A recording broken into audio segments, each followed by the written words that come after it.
तो ऐसे आता है, कभी कलेक्टर बन के आता है, क्योंकि ये लोग ऐसे होते हैं ना, रात को 2 बजे आते हैं, कभी कभी कुछ किसी समय आते हैं, इनका कोई पता नहीं। तो एसपी डीएसपी कलेक्टर से कम बन के नहीं आते, क्योंकि इनका ऐसा हिसाब होता है।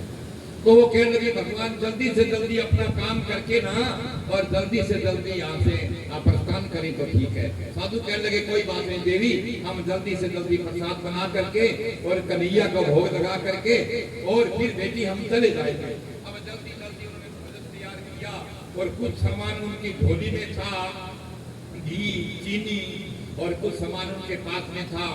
भोजन तैयार किया, भोजन तैयार करके और उनकी झोली में शालिग्राम जी थे, शंख और बांके बिहारी लाल की प्रतिमा, इनको गंगा जल से स्नान कराया। और वो देख रही है कि गंगा जल से स्नान कराया है, फिर उनको आसन दिया है, फिर चंदन लगाया है और फिर धूप दीप नैवेद्य दिया है और फिर पूजन किया भगवान का और फिर रसोई तैयार हुई है। तो गौग्राम से निकाला है और वो भगवान को भोग लगाया है और भोग लगा करके कुछ प्रसादी उस बहन को दी।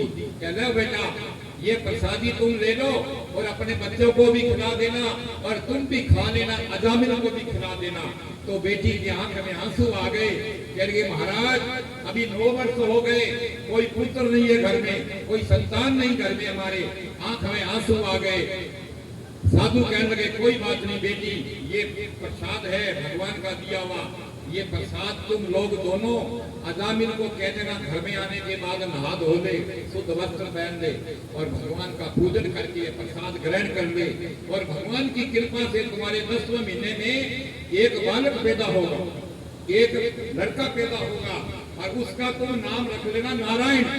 अब देखो कितनी बड़ी बात है, अभी अजामिल नहीं आया, अभी कोई बच्चा ही नहीं हुआ और उसका नाम कह दिया कि बच्चा होगा तुम्हारे पक्का और उसका नाम तुम रख लेना नारायण। कितनी बड़ी बात है ये। तुम्हारा क्या हुआ, रात के 12 बजे बिल्कुल अंधेरा और पड़ोस में एक सेठ और एक सेठानी रात के 12 बजे लड़ाई करने लगे, झगड़ा करने लगे, जोर जोर से बोलने लगे। और लड़ाई किस बात पे हुई कि मेरा बच्चा उसको मैं डॉक्टर बनाऊंगी। जेठानी तो कहने लगी मेरे बच्चे को पढ़ा दिखा करके मैं डॉक्टर बनाऊंगी। और सेठ कहने लगा ना ना ना ना डॉक्टर नहीं बना, मेरे बच्चे को पढ़ा दिखा करके मैं उसको एडवोकेट बनाऊंगा। वो कहने लगी ना ना ना एडवोकेट नहीं बनाऊंगा, मैं डॉक्टर बनाऊंगा। दोनों का झगड़ा इतना बढ़ गया कि वो तो चौक पर आ गए और जोर जोर से बोलने लगे। रात के 12 बजे का समय अंधेरा, पड़ोसी आ गए भाई, पड़ोसी आकर के कहने लगे भाई क्या हो गया तुम्हें, तुम क्यों लड़ रहे हो। कोई कहता है डॉक्टर, कोई कहता है एडवोकेट। दोनों का बात समझी, पूछा रे बात क्या है तुम्हारी, बात को बताओ। कहने लगे कि ऐसा है मेरे बेटे को मैं एडवोकेट बनाना चाहता हूं, परंतु ये हमारी सेठानी कहती है कि मैं एडवोकेट नहीं बनाऊंगी और मैं तो उसको डॉक्टर बनाऊंगी। तो लोग कहने लगे मोहल्ले वाले कोई बात नहीं, आप डॉक्टर बनाते हो या एडवोकेट बनाते हो कोई बात नहीं, अच्छी बात है, आपका विचार अच्छा है, परंतु लड़के को बुलाओ, लड़के को बुलाओ, लड़के से ही पूछ लो वो क्या बनना चाहता है। तो लड़का तो अभी हुआ ही नहीं। अरे पहले झगड़ा, एडवांस में झगड़ा, अभी कुछ हुआ ही नहीं, अभी होगा, उसके बाद बताओगे, उसके बाद लिखाओगे, उसके बाद में वो बच्चा अगर होशियार होगा तो डॉक्टर बन जाएगा या एडवोकेट बन जाएगा। क्या अभी तो हुआ ही नहीं, पहले एडवांस में झगड़ा चला। वो तो बात कलियुग की बात है। ये बात देखो संतों के प्रसाद में, संतों के मंत्र में कितनी शक्ति है। हमारे ब्राह्मणों का जो ये वेद शास्त्र के जो मंत्र है ना, इन मंत्रों में कितनी शक्ति है।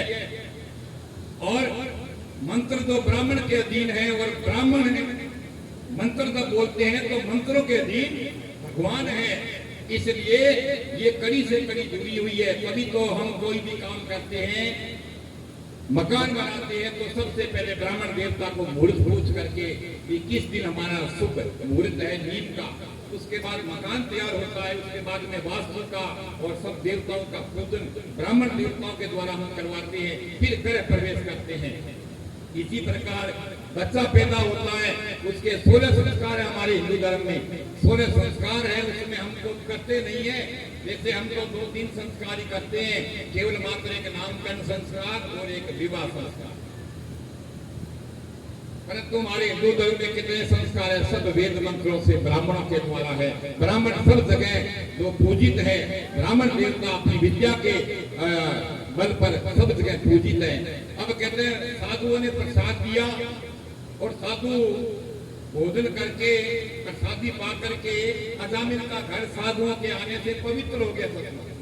वो साधु घर में आ गया, ब्राह्मण घर में आ गया, जिस नगरी में ब्राह्मण आ गया वो नगरी पवित्र हो गई, और जिस घर में साधु आ गए, ब्राह्मण आ गए, वो नगरी और घर पवित्र हो गया।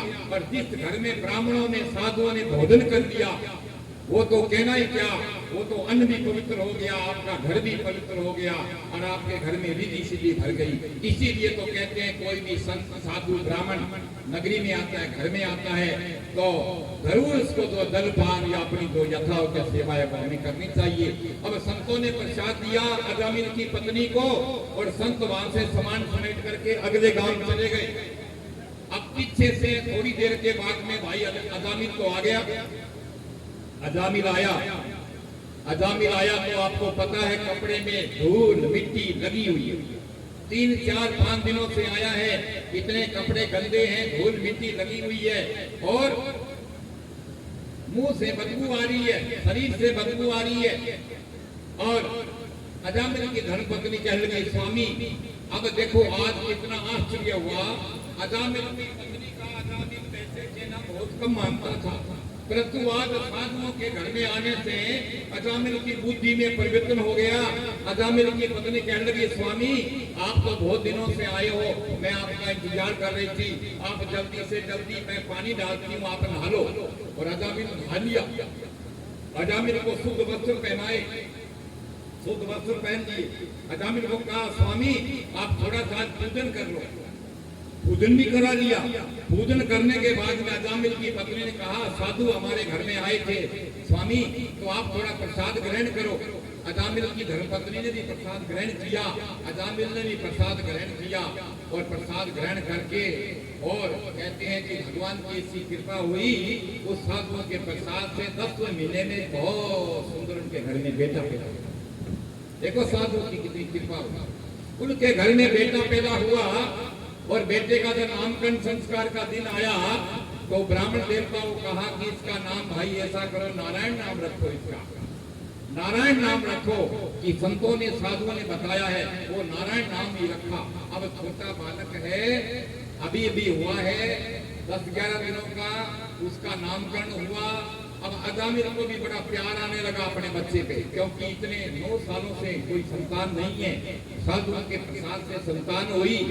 अब अजामिल भी प्यार करता है, बच्चा धीरे धीरे बड़ा हो गया, साल का, 2 साल का, 3 साल का, 4 साल का, 5 साल का, धीरे धीरे दौड़ता है, भागता है, बोलता है, तो बड़ा प्यारा लगता है। और बार बार अजामिल जो है वो कभी, अरे नारायण इधर आ जा, अरे नारायण तू मेरे गोद में आ जा, अरे नारायण तेने आप तो कुछ खाया नहीं, ये नारायण ये मेरे हाथ से कुछ खा ले, ये नारायण तू दूध पी ले, ये नारायण तू फल खा ले। बार बार नारायण का नाम लेता है अनजान पने में, उसको पता नहीं है कि ये नाम किसका है, ये नाम नारायण नाम किसका है, अजामिल को कोई मालूम नहीं है। नारायण